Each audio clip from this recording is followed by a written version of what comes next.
फिर हम लोग पहुंचे कॉन्ट्रैक्ट अकाउंट में। कॉन्ट्रैक्ट अकाउंट में इलस्ट्रेशन 8 है टेक्स्ट बुक में, इसको मैंने नाम दिया है 7th method when different years are given. मतलब इस क्वेश्चन में क्या होगा, इस क्वेश्चन में कॉन्ट्रैक्ट की पूरी स्टोरी है, कॉन्ट्रैक्ट के शुरू होने से लेकर कॉन्ट्रैक्ट के खत्म होने तक। जिस पहले साल में जब कॉन्ट्रैक्ट शुरू हुआ तो बहुत कम काम हुआ, दूसरे साल में थोड़ा ज्यादा काम हुआ, तीसरे साल में पूरा कॉन्ट्रैक्ट खत्म हो गया। तो पूरी स्टोरी है, 3 साल का इंफॉर्मेशन दिया हुआ है। तो मैंने हेडिंग लिखी है when different years are given या amounts of different years are given. अब यहाँ पे लिखा हुआ है इलस्ट्रेशन 8 में the following information relates to contract for rupees 37,50,000। ठीक है, पहले मैं ये बता देता हूं कि इस कुछ अगर इस टाइप का क्वेश्चन आए तो आपको कौन से अकाउंट्स बनाने हैं। तो पहले ये मैं बता देता हूं कि कौन से अकाउंट्स बनाने हैं। ईयर्स देखो 2009, 10, 11, फिर अमाउंट्स मैं धीरे धीरे बताऊंगा। ये in the books of contractor, मतलब हम कॉन्ट्रैक्टर है इस चैप्टर में, हमेशा मैंने आपको बताया है। अब पहला साल 2009, पहले साल में आपको 4 अकाउंट बनाने, मतलब 3 अकाउंट और एक बैलेंस शीट। ये कॉन्ट्रैक्ट अकाउंट है पहले साल का।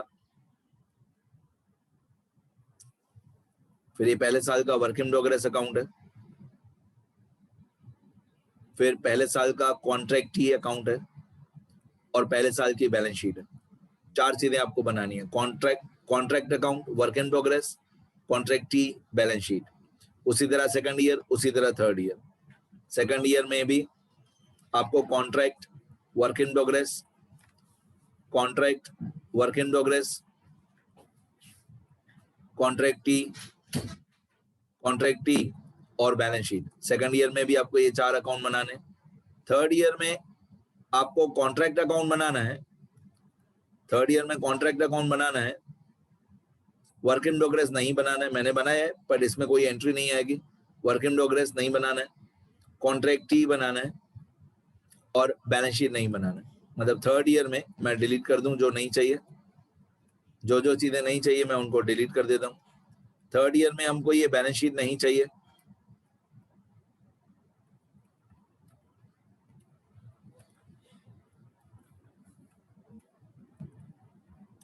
थर्ड ईयर में ये बैलेंस शीट हमको नहीं चाहिए, और थर्ड ईयर में हमको ये वर्क इन प्रोग्रेस अकाउंट भी नहीं चाहिए, राइट। बाकी कॉन्ट्रैक्ट अकाउंट चाहिए थर्ड ईयर का और कॉन्ट्रैक्ट ही अकाउंट चाहिए, कॉन्ट्रैक्ट और कॉन्ट्रैक्ट ही चाहिए थर्ड ईयर में। ठीक है, इतना ध्यान दो।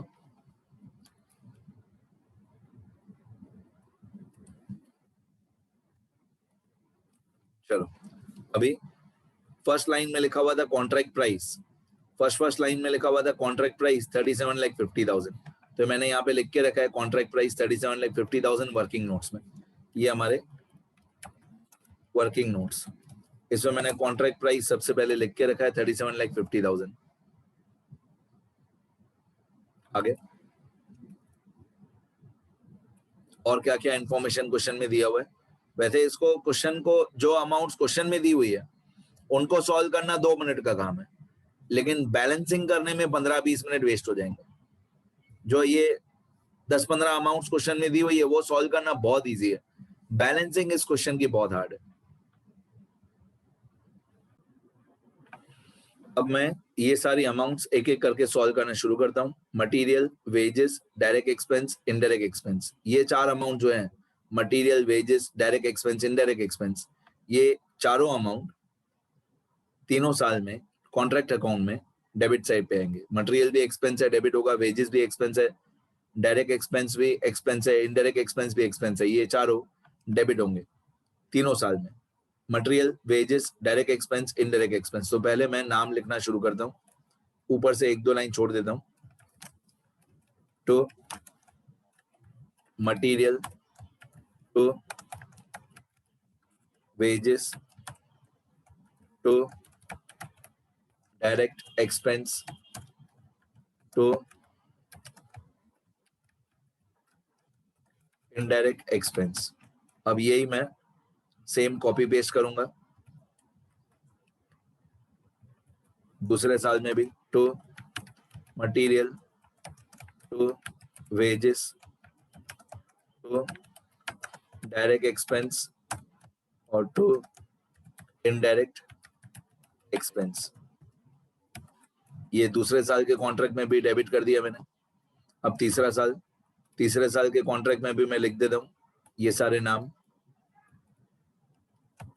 To material, to wages, to direct expense, to indirect expense.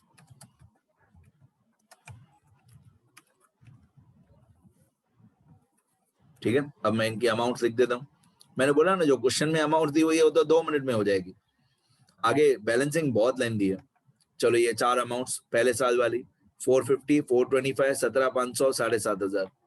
450, 425, 450, 425, 17,500, 7,500, 4,50,000, 4,25,000, 17,500, 7,500। Okay, second year में 5,50,000, 575, 62,500, 10,000, 550, 575।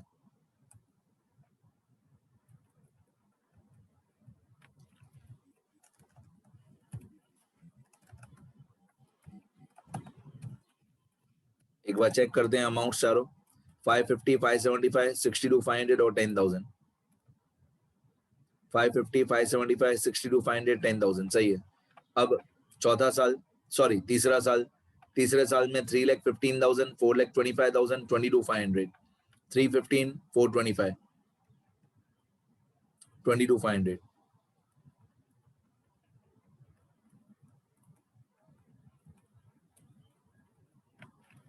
थ्री 15, 425, 22,500। इनडायरेक्ट एक्सपेंस नहीं दिया हुआ चौथे साल में, तो इसको 0 कर देते हैं या डैश कर देते हैं। 0 या डैश एक ही बात है। 315, 425, ये 315, 425, 22,500 सही है। इनडायरेक्ट एक्सपेंस में डैश कर दिया। अब वर्क सर्टिफाइड दिया हुआ 3 साल का, आप देख रहे हो तीसरे साल में वर्क सर्टिफाइड दिया हुआ 37,50,000 और ऊपर आपने देखा कि हमारा कॉन्ट्रैक्ट प्राइस भी यही था 37,50,000। 37,50,000 सेम है। मतलब ये हुआ कि तीसरे साल में हमारा कॉन्ट्रैक्ट कंप्लीट हो गया, सारा का सारा वर्क सर्टिफाई हो गया। तो ये वर्क सर्टिफाइड पहले साल का 8,75,000 ये आपको आता ही है। आपको एंट्री अभी तक तो अगर आप चैप्टर के इस पड़ाव पे पहुंचे हो, शुरू से लेकर सारे वीडियोस देखें तो आपको पता होगा वर्क सर्टिफाइड की एंट्री कहां पे आती है। वर्क सर्टिफाइड 8,75,000 दिया हुआ है। ये वर्क सर्टिफाइड 8,75,000। वर्क सर्टिफाइड जो है ये आता है क्रेडिट साइड पे, किसके नीचे, बाय वर्क इन प्रोग्रेस के नीचे। By work in progress account लिखते हैं और इसमें 4 नाम आते हैं, work certified, work uncertified, work certified, work uncertified. इसके बाद आता है material at site, material at site, और इसके बाद आता है plant and machinery at site, plant and machinery at site. ठीक है, work certified, work uncertified, material at site, plant and machinery at site. ये चारों नाम मैं दूसरे साल में भी क्रेडिट साइड पे लिख दूंगा, सेकंड ईयर में भी क्रेडिट साइड पे by work in progress account, उसके नीचे work certified, work uncertified, material at site, plant and machinery at site, plant and machinery at site.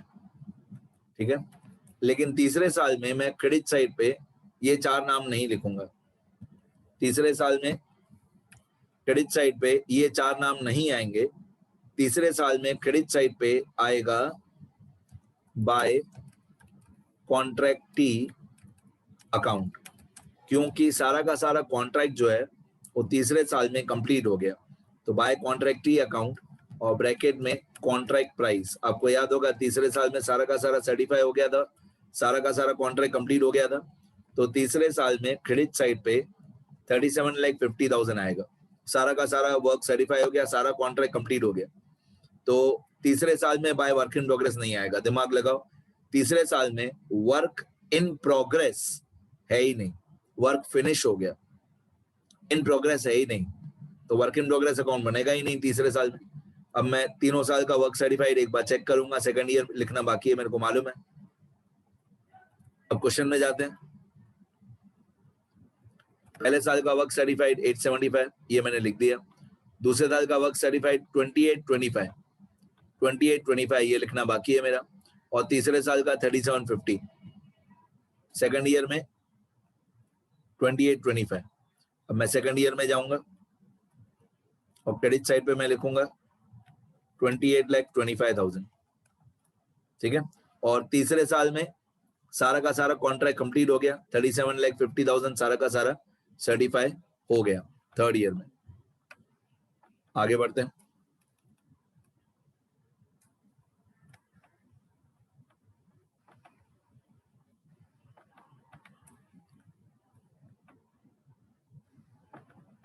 चलो नेक्स्ट, और क्या दिया हुआ है क्वेश्चन में देखें।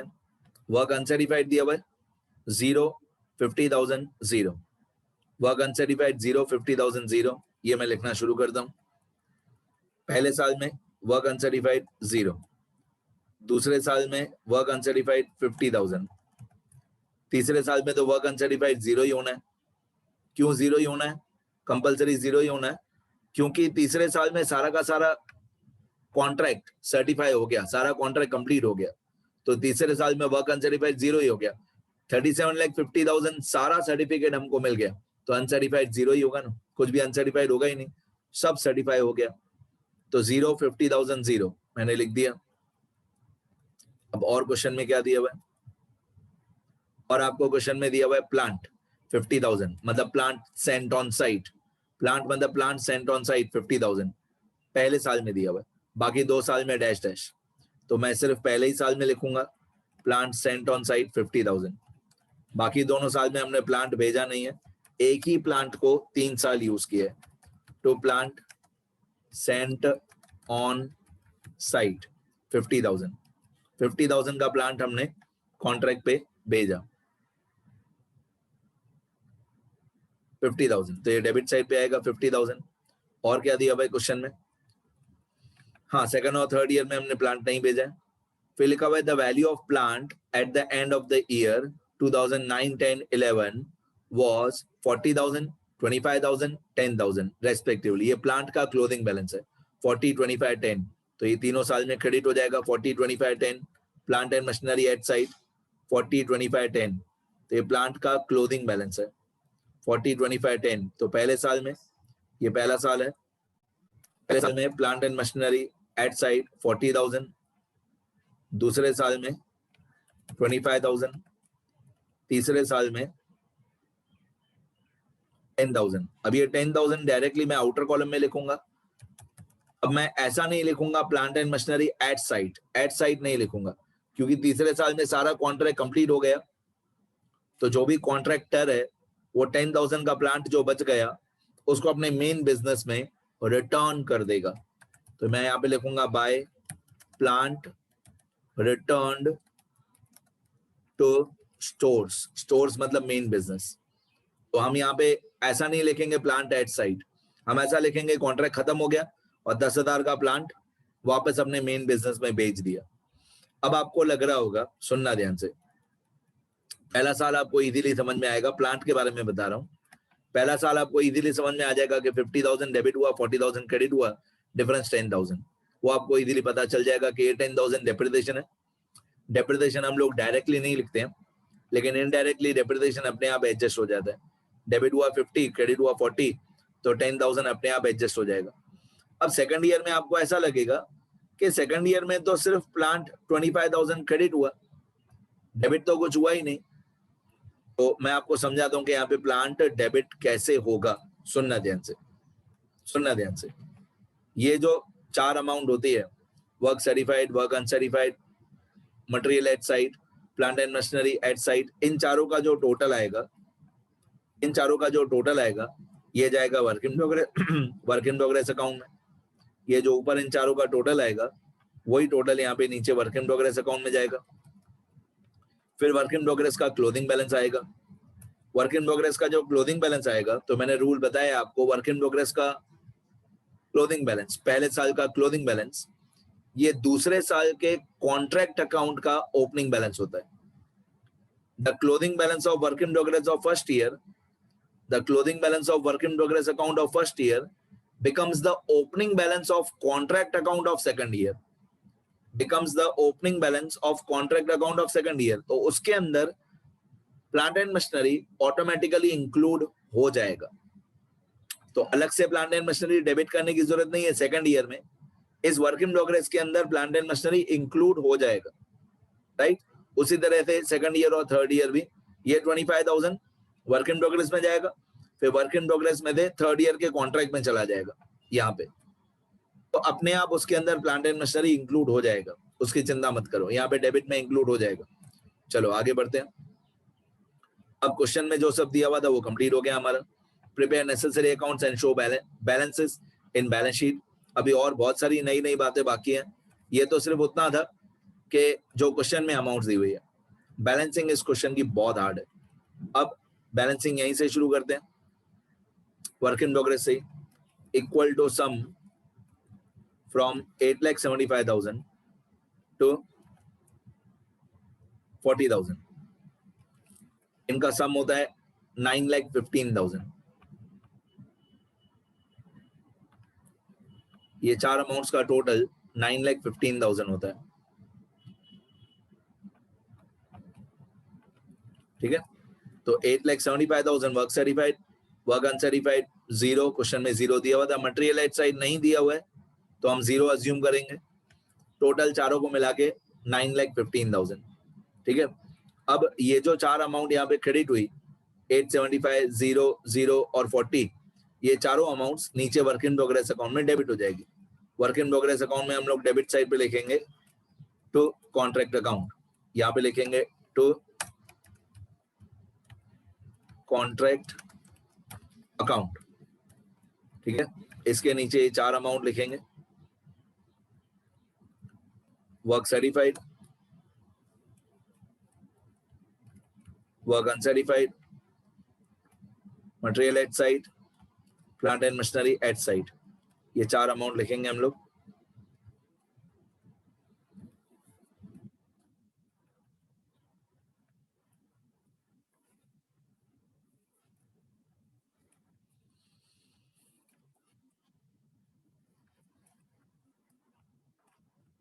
चलो आगे बढ़ते हैं. अभी इन चारों का अमाउंट लिखते हैं. तो वर्क सर्टिफाइड का अमाउंट कितना था पहले साल का? पहले साल का ये था 8,75,000. अब वर्क सर्टिफाइड था 8,75,000, uncertified 0, material at side 0, plant and machinery eight side 40,000, plant and machinery eight side 40,000. अब इन चारों का टोटल, तो इन चारों का जो टोटल होगा ये है 9,15,000. इन चारों का टोटल 9,15,000. अब धीरे धीरे और बातें बताते जाऊंगा. बैलेंसिंग ही हार्ड है, मैंने पहले ही बोला था.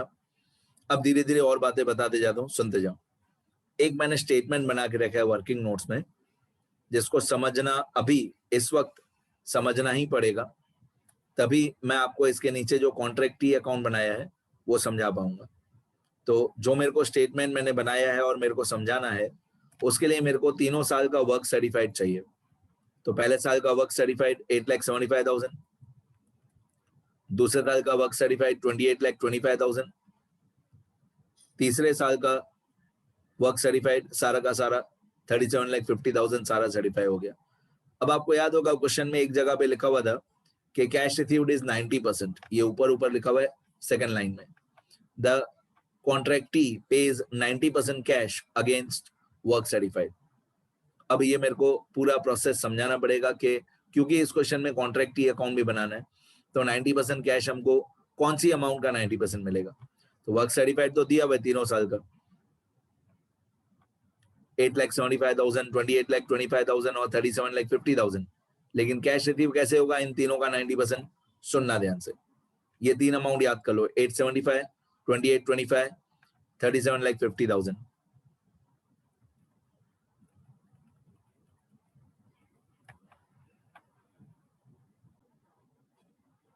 ये वर्किंग नोट्स में गए हम लोग। वर्किंग नोट्स में मैंने सबसे पहले कॉन्ट्रैक्ट प्राइस लिख के रखा है, फिर ये लिख के रखा है cash received is 90% of work certified. अब ये स्टेटमेंट समझना आप लोगों के लिए जरूरी है, तो ही मैं बता पाऊंगा कि कैश रिसीव्ड कितना आया, कितना कैश हमको मिला। देखो सबसे पहले ये ईयर 2009, 10, 11, ओके। अब ये तीनों साल का वर्क सर्टिफाइड क्वेश्चन में जो दिया हुआ है, पहले साल में 8,75,000, दूसरे साल में 28,25,000, तीसरे साल में 37,50,000, ये क्वेश्चन में दिया हुआ है, राइट। अब आगे, अब हम लोगों को work certified of each particular year find out करना है कि हर एक साल का, हर पर्टिकुलर साल का वर्क सर्टिफाइड कितना होगा। ये 875 पहले साल का है, ओके। वर्क सर्टिफाइड पहले साल का टोटल भी है और पहले साल का भी है। अब आपको मेरे शब्द कंफ्यूजिंग लगेंगे थोड़े, सुनना ध्यान से। ये 28,25,000 2 साल का टोटल है। ये 28,25,000 this is total of 2 years। ये 2 साल का टोटल है 28,25,000। मेरे को 2 साल का टोटल नहीं चाहिए, मेरे को सिर्फ सेकंड ईयर का चाहिए, नॉट ऑफ 2 years। मेरे को वर्क सर्टिफाइड चाहिए ऑफ सेकंड ईयर। तो 28,25,000 में से 8,75,000 माइनस कर दो। 28,25,000 में से 8,75,000 माइनस कर दो तो 19,50,000 जो है ये है वर्क सर्टिफाइड, ये है work certified of only second year. दिमाग लगाओ मैंने क्या किया, 28,25,000 2 साल का टोटल है, उसमें से मैंने 8,75,000 माइनस कर दिया, तो सेकंड ईयर का 19,50,000। अब ये जो 37,50,000 है ये टोटल ऑफ 3 years है। 37,50,000 तीनों साल का मिला के टोटल वर्क सर्टिफाइड है, तीनों साल का मिला के। अब मैं क्या करूंगा, मेरे को थर्ड ईयर का वर्क सर्टिफाइड चाहिए। थर्ड ईयर का वर्क सर्टिफाइड मैं कैसे निकालूंगा, 37,50,000 माइनस 28,25, 37,50,000 माइनस 28,25,000, तो थर्ड ईयर का वर्क सर्टिफाइड आ जाएगा 9,25,000। ये थर्ड ईयर का वर्क सर्टिफाइड 9,25,000। अब 8,75,000 ये फर्स्ट ईयर का work certified of first year. और ऑब्वियसली आप इन तीनों को प्लस कर दोगे ना, 875, 1950 और 925, अगर आप इन तीनों को प्लस कर दोगे, ऐड कर दोगे, टोटल कर दोगे, तो 37,50,000 आ जाएगा, जितना टोटल हमारा कॉन्ट्रैक्ट प्राइस था। ये 875 प्लस 1950 प्लस 925, इन तीनों को प्लस कर दोगे तो 37,50,000 आ जाएगा, जो 3 साल का टोटल कॉन्ट्रैक्ट प्राइस था। तो क्वेश्चन में जो दिया हुआ है ना बेटा वर्क सर्टिफाइड, ये पहले साल का टोटल, ये 2 साल का टोटल, ये 3 साल का टोटल। अगर आपको स्टैट्स आता है तो ये CFI का कॉलम है, क्यूमुलेटिव फ्रीक्वेंसी है, और इसमें से हम लोगों को FI फाइंड आउट करना है, फ्रीक्वेंसी फाइंड आउट करना है। तो 8,75,000 सेम, 28,25,000 माइनस 875 तो 1950, 3750 माइनस 2825 तो 925। ये तीनों साल का अलग अलग वर्क सर्टिफाइड आ गया। इन तीनों का 90% कैश हमको मिलेगा। तो पहले साल 8,75,000 का 90% इतना कैश हमको मिलेगा, दूसरे साल 19,50,000 का 90% इतना कैश हमको मिलेगा, तीसरे साल 9,25,000 का 90% इतना कैश हमको मिलेगा। और भी बहुत सारी बातें हैं, और भी बहुत सारी बातें हैं, धीरे धीरे आते जाएंगे। पहले साल 875 का 90% मिलेगा, दूसरे साल में 1950 का 90% कैश मिलेगा, तीसरे साल 925 का 90% कैश हमको मिलेगा। तो टोटल कैश हमको मिल जाएगा तीनों साल को मिला के 33,75,000। टोटल कैश इतना हमको मिल जाएगा तीनों साल का मिला के। लेकिन तीसरे साल के एंड में तो हमारा कॉन्ट्रैक्ट कंप्लीट हो गया, तीसरे साल के एंड में हमारा सारा का सारा कॉन्ट्रैक्ट कंप्लीट हो गया। तो जितना भी पैसा हमको कॉन्ट्रैक्टी से लेना बाकी रह जाता है, वो पैसा भी हमको कॉन्ट्रैक्टी तीसरे साल के एंड में, जब कॉन्ट्रैक्ट कंप्लीट हो गया तो कॉन्ट्रैक्टी वो पैसा भी हमको दे देगा। पहले हर साल 90%, वर्क सर्टिफाइड का 90%, वर्क सर्टिफाइड का 90%, वर्क सर्टिफाइड का 90%। तो इन तीनों को मिला के 1, 2, 3, इन तीनों को मिला के 33,75,000 होता है। मतलब हमको 33,75,000 कॉन्ट्रैक्टी ने दे दिया, तो बाकी पैसा हम छोड़ थोड़ी देंगे, बाकी पैसा भी लेंगे। तीसरे साल के एंड में हम कॉन्ट्रैक्टी को बोलेंगे देख भाई आपने 33,75,000 दे दिया है, मतलब जो कॉन्ट्रैक्ट प्राइस है 37,50,000 उसका 90% आपने दे दिया है, जो कॉन्ट्रैक्ट प्राइस है उसका 90% आपने हमको दे दिया है, लेकिन अभी भी रिमेनिंग 10% बाकी है, मतलब 37,50,000 माइनस 33,75,000, 3750 माइनस 3375, तो ये होता है 3,75,000, मतलब बाकी आपको 10% और भी देना बाकी है इन दोनों को माइनस करके, तो वो पैसा हमको दो प्लीज, हमारा कॉन्ट्रैक्ट कंप्लीट हो गया सारा, तो बाकी का 10% भी आप हमको दोगे, मतलब हम कॉन्ट्रैक्टी से लेंगे कब, थर्ड ईयर के एंड में, बाकी का 10% भी हम कॉन्ट्रैक्टी से ले लेंगे at the end of third year. तो हर साल कॉन्ट्रैक्टी 90% दे रहा था, तो टोटल मिला के 33,75,000 कॉन्ट्रैक्टी ने हमको दे दिया, लेकिन जब तीसरे साल के एंड में सारा कॉन्ट्रैक्ट कंप्लीट हो गया तो सारा टोटल कॉन्ट्रैक्ट प्राइस कितना था 37,50,000, उसमें से 33,75,000 हमको मिल गया, बाकी 3,75,000 हमको मिलना बाकी है, ये थर्ड ईयर के एंड में हमको मिल जाएगा।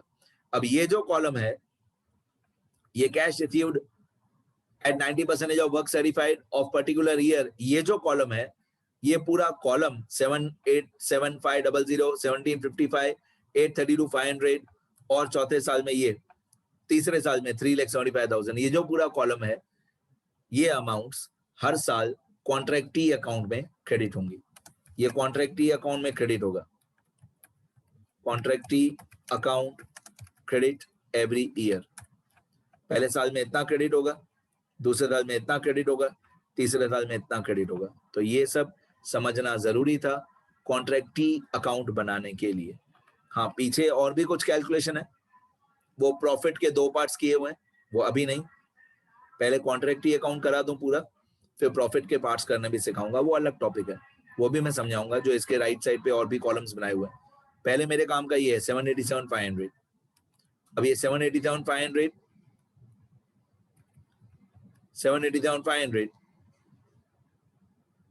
इसको मैं कॉन्ट्रैक्टी अकाउंट में क्रेडिट करूंगा पहले साल में।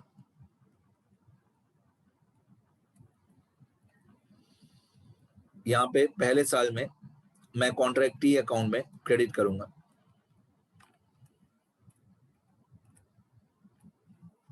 787,500। अब मैं इसको लिखूंगा बाय कैश एंड बैंक, मैंने जानबूझ के ऊपर से एक लाइन छोड़ दिया, पहले साल में कॉन्ट्रैक्टी हमको इतना पैसा देगा। अब दूसरा साल,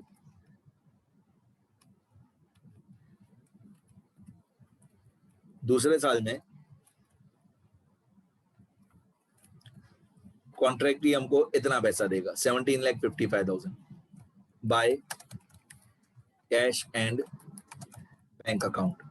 अब तीसरा साल, तीसरे साल में कॉन्ट्रैक्टी हमको इतना पैसा देगा 832,500 by cash and bank account. तो इन तीनों को मिला के 90% पैसा दे दिया कॉन्ट्रैक्टी ने। अब 10% और भी बाकी था 3,75,000, आपको याद होगा 3,75,000, ये हम बोलेंगे कॉन्ट्रैक्टी को कि भाई देख पूरा कॉन्ट्रैक्ट कंप्लीट हो गया, तूने हर साल 90% दिया, तो पूरे कॉन्ट्रैक्ट का 10% तेरा रह गया, तो प्लीज वो पे कर दे। तो कॉन्ट्रैक्टी हमको 3,75,000 थर्ड ईयर के एंड में ये भी पैसा कॉन्ट्रैक्टी हमको दे देगा 3,75,000 बाय कैश एंड बैंक। ठीक है, तो मैं एक बार अमाउंट चेक करवाता हूं आपको। 787,500, 17 लाख समथिंग, 8 लाख समथिंग। देखो 787,500, 17 लाख समथिंग, 8 लाख समथिंग, और ये 3,75,000 अलग से थर्ड ईयर के एंड में। ये कॉन्ट्रैक्टी अकाउंट मैंने आपको बताया कि कॉन्ट्रैक्टी अकाउंट में क्या क्या आता है, राइट। अब कॉन्ट्रैक्टी की बैलेंसिंग में मैं बताऊंगा, बैलेंसिंग सारे अकाउंट्स के लास्ट में बताऊंगा। मैं क्या करता हूँ फिलहाल ये वीडियो लेक्चर यहीं पे एंड करता हूँ, और वैसे एक्चुअली प्रॉफिट्स के भी ये कैलकुलेशन मैंने करके रखी है, ठीक है, मैं नहीं दिखाता हूँ, ठीक है, थोड़ा ऐसे हैरान करने में मजा आता है मेरे को, तो अभी नहीं दिखा रहा हूँ प्रॉफिट वगैरह की कैलकुलेशन, बैलेंसिंग भी बाकी है। मैं इसका next part, second part video lecture बनाऊंगा, उसमें सब कंप्लीट कराऊंगा। जितना मैंने लिखा है उतना आप लोग अभी लिख सकते हो, या नेक्स्ट वीडियो पे पूरा क्वेश्चन आंसर कंप्लीट हो जाए, बैलेंसिंग हो जाए, उसके बाद लिखना है तो भी आपकी इच्छा है। बाकी मैं नेक्स्ट वीडियो लेक्चर में कंप्लीट करूंगा। ऑब्वियसली लेंदी है आंसर बहुत, ठीक है। तो अभी ना लिखो तो अच्छा, नेक्स्ट वीडियो लेक्चर में कंप्लीट हो जाएगा पूरा, तब लिखना। अब मैं मीटिंग एंड कर रहा हूँ बेटा, पढ़ते रहो, रिवाइज करते रहो सारे रूल्स।